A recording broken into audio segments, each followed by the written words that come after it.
What's going on? Welcome back to Triple D's Comics.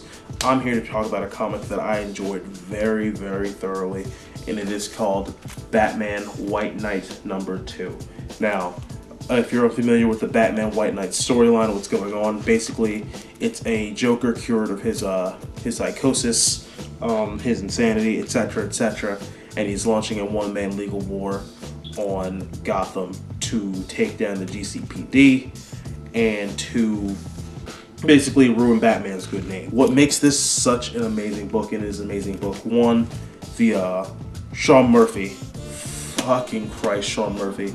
I'll tell you what, I did not know who Shawn Murphy was before this book, and now I'm only interested in what this man has to, what he has to say. Because one, I'll get to this cover. I'll always point out the cover first. This cover is very, very cool, and it's very indicative of Joker's relationship with Batman, and I dare say Batman's relationship with Joker, because what this book does very, very well, that a lot of books between Batman and Joker don't seem to capitalize very well on, is that there's this pseudo obsession with these two characters.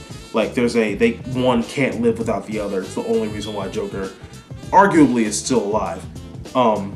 There are a multitude of other reasons, but arguably one of them is there's a pseudo obsession they have with each other, where they drive each other, they bring each other to be the best that they can be from each other. You know, Batman will always stop anything the Joker can do, then again ups Joker's game, which then again makes Batman have to up his game. It's a never-ending game of one-up. I can't remember the exact name.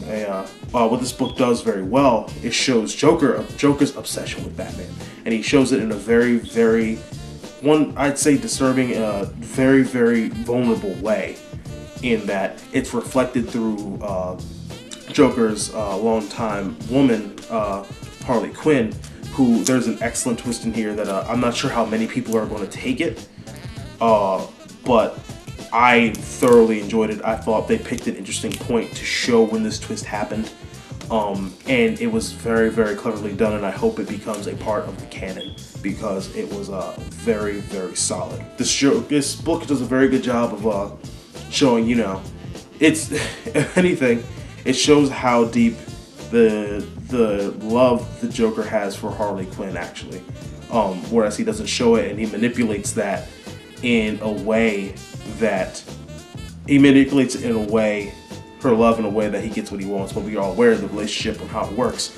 But with this, it's like, it feels like this book made it very much feel like how Batman always needs a Robin, how Joker always needs a Harley Quinn. And it's so well done and well written.